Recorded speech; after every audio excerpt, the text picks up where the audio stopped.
Today I'm talking about a film that I made in 1982, Daisy, Story of a Facelift. You can expect without distortion again.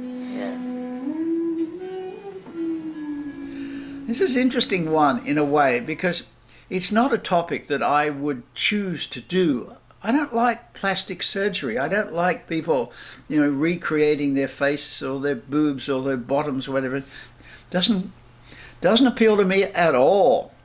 So here's Daisy working at the National Film Board where I was working, and she's going to have a facelift. And she comes to me and says, "Mike, would you make a film about my facelift?" And I said, "Daisy, why? You know that's not my sort of thing." And she said, "Yes, that's why I want you to do it, because you will do a more honest, critical job of this story."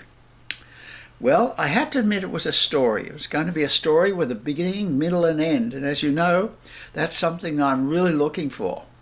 Also, Daisy was really a character. Sort of a bit of a wounded bird who could peck you to death if she felt like doing so. Also, she has this voice, which I have to play for you. Yes, well, you see, that's what I'm paying for now, because I used to like to see them come and go. They came and they went, but now they mostly went, and nobody is there anymore. So that is the problem of someone like me. The other thing, too, that I found out was that the discussion amongst the staff, our other colleagues, it started an interesting conversation about our appearance and how we feel about the way we look. More candid than anything I'd ever heard before. That seemed very promising. And yet I like certain angles of my face. I like if it's well lit, I think it's a skin abrasion? Yeah, skin abrasion. God, I'd give anything for that. Bill, would you?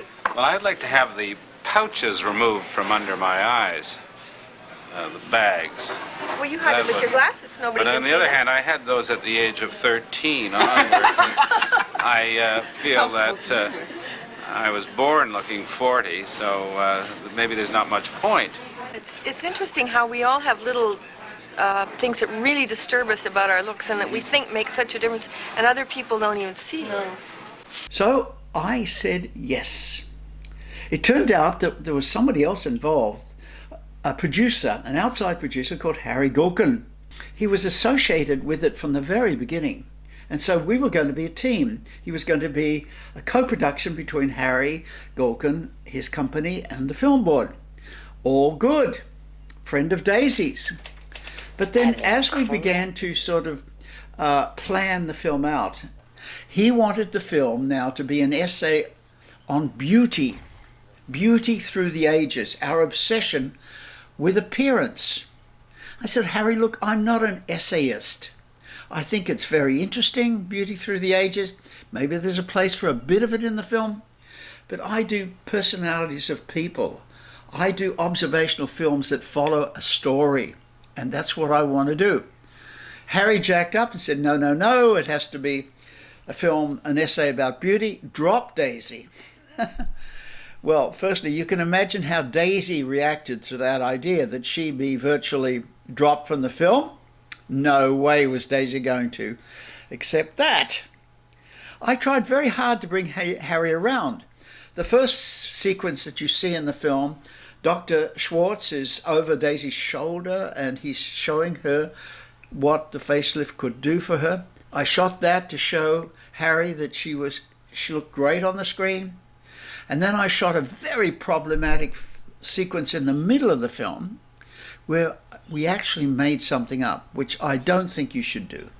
But I made up a little sequence. There was this guy, Peter, who was also coming in for a facelift to the same surgery. And I got Daisy to ask him what he was doing there. Now, she was not intending to do that. The whole thing was rigged by me, whispering in her ear. Daisy, ask him what he's in here for. You can't do that. That's terribly rude. Oh, just find some excuse. I'm sorry if I'm being rude, but it rather intrigues me to see a man at a plastic surgeon. I kind of associate that with vain women only. The reason I did it is I wanted to show Harry Gilkin, who'd lost faith in Daisy, that she would take direction, that she was actually such good talent, that this had, elements of a fiction film about it, just as my Waiting for Fidel did. Harry was not convinced.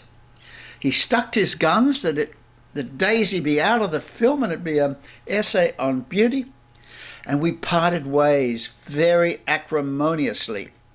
Fortunately, the film board stuck up for me. The money became all film board film, and we went ahead. So we start to follow Daisy's story with this big thing at stake, the facelift, which she's determined to have, but which all her friends are telling her she shouldn't have, that it won't do anything for her, she doesn't need it. We go to Daisy's doctor, Sheila Grossman, at a country house, and she's trying to get the seal of approval on what she does from her doctor. How about seeing a psychiatrist about it? I don't think I'm any crazier now than I've ever been.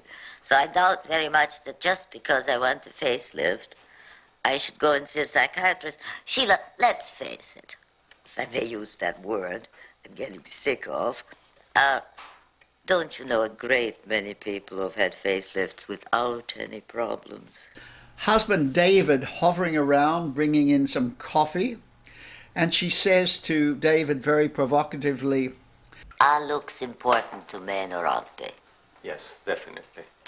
Is youth important to man in terms of women?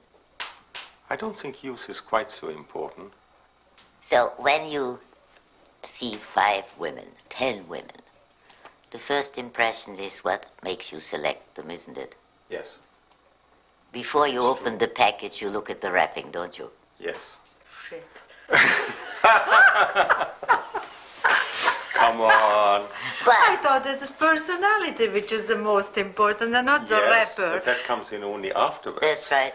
As I Daisy thought that just rightly personality said. does show through outside. But you don't No. X-ray people. You don't have time to X-ray people, do you, But David? I think if your personality doesn't show through your looks, then It's true. A man, I think, is attracted to the nicer package.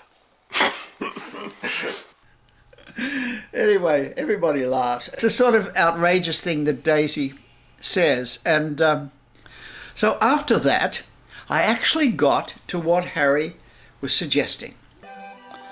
Are we, as a species, more or less obsessed with appearance than in times past?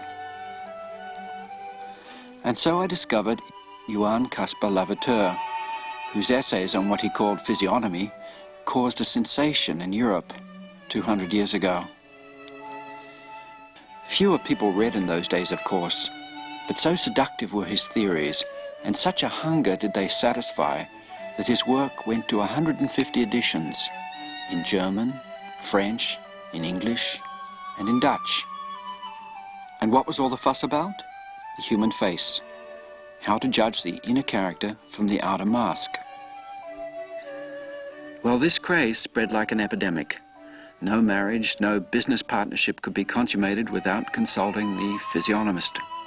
It got so absurd that laws were passed against it, and people wore masks in public to avoid being analyzed. Well, here's the man who started it all.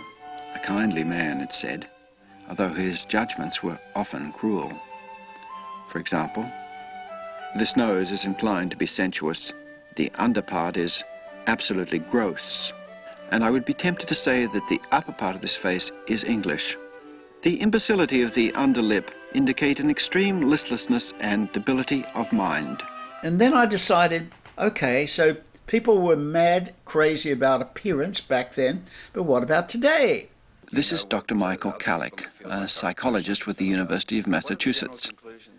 He wants to know what sort of judgments we make today. I would say at this point is that appearance has turned out to be quite a bit more important in determining people's reactions to one another than we would have liked to think it was. And that this is a disturbing idea. It's not the way we feel that things ought to be. I think most of us would kind of admit that in unimportant situations, we discriminate on the basis of appearance. Let's say when we're riding in a subway. we'll look across the train and our eyes will gravitate to somebody whose face we find particularly appealing and perhaps pass over somebody whose looks we don't care for that much. And the knowledge that this happens isn't particularly disturbing. But I think if most people discover that looks is crucially important in much more key situations in their lives, such as on the job or in the classroom, that would be troubling. On a jury, it turns out that better-looking criminal defendants have a better chance of getting a more lenient sentence than less good-looking people.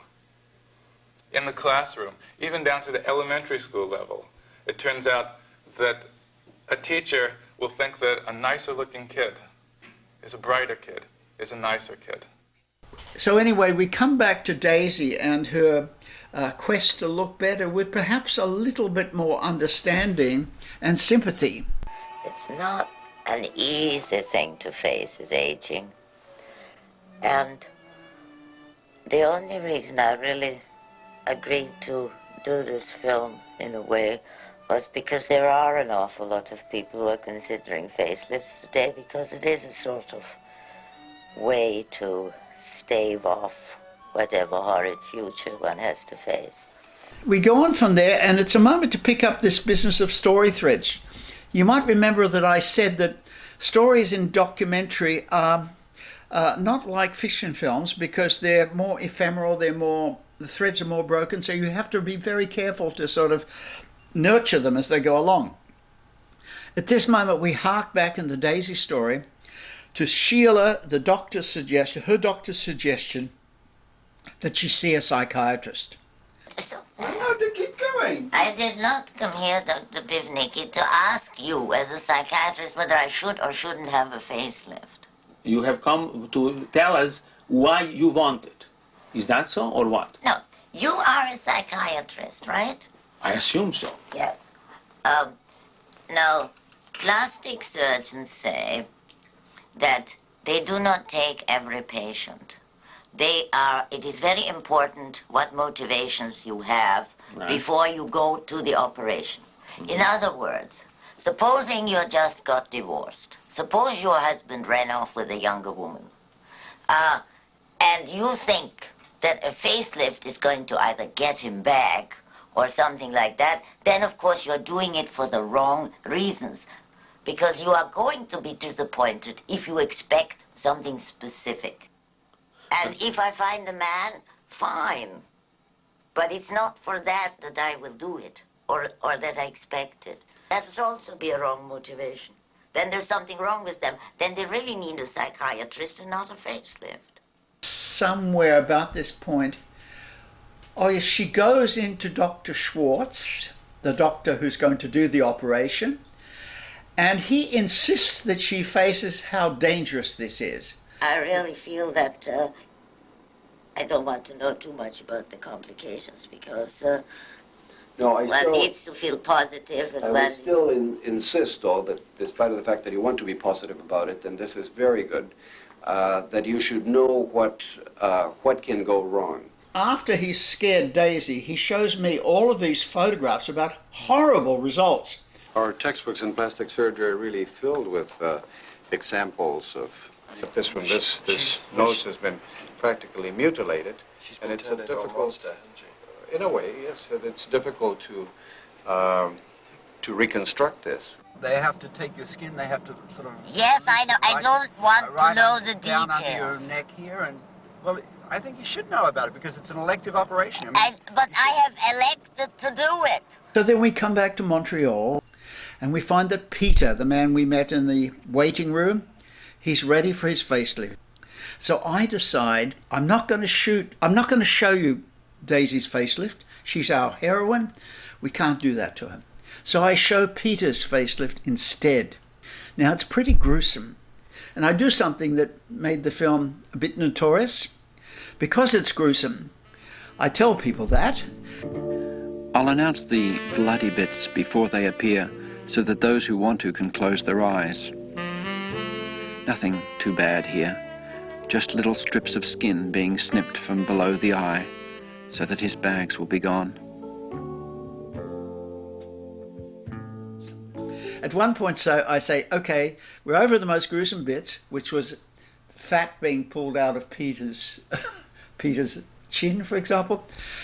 And I said, but now you should look, because this next peak. By now, you may be able to stay with us. I hope so, because here comes the pull which makes the lift.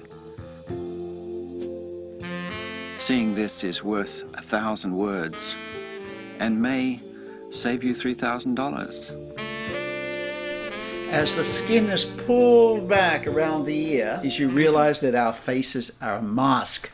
Because there's Peter with all his skin loose, and it's being pulled around as if it's a mask and repositioned for the new look. And then we go on when Gay, who is Daisy's daughter, comes for the night before Daisy's to have the facelift. And it's a sort of a little bit tense. And Daisy says in her gravelly voice, There is a sort of strange feeling a daughter can develop when the mother, who is supposed to be a mother figure, suddenly sort of becomes younger. Is that something that will bother you? Well, not for us. You've never been a mother type image. So it would bother me if I came here, you were wearing a kerchief and making pancakes. So, no, it's not an issue really at all. Wow.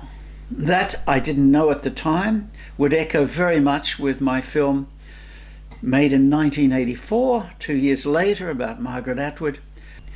Didn't know it at the time, but I was very struck by that passing comment from Gay. So the day of her operation, she goes in, this little creature dragging her case, very vulnerable, a bit pathetic, looking for the button and the lift. And she's there getting prepared, and you think you're going to see her operation too. But I spare you. And how do I do this? I take a sequence that I'd shot earlier in the beauty parlor where she was having her face done, and the fingers rippling over her skin and everything. It looks almost surgical, but it's very beautiful and gentle. So I replaced Daisy's operation with this facial, and it works very well. It's a very good thing to do. And then we see her a couple of days later. I can't see any difference. She gets quite grumpy with me when I say that. Yeah. And so the film drifts to an end. Daisy, 6 or 7 weeks later, putting on hats, professing to be very, very pleased with the results. I still can't see any difference. And she goes off to the airport in a limousine. I ask her if she's flying off with somebody. She won't say. She's very enigmatic. And there's this beautiful shot, thank you Susan Troe, this beautiful shot of the plane taking off into the evening sky. And I say in the commentary that I got a postcard from Salzburg, I think it was, having a wonderful time. And that was Daisy. I did see her some years later in England. She'd married an Englishman. Whether the facelift helped catch the guy, I have no idea. But she'd married an English writer of some fame. And I found them somewhere in rural England, and we went to lunch at a pub. But she had aged greatly. I couldn't really judge about the facelift. And that's the last I saw of Daisy.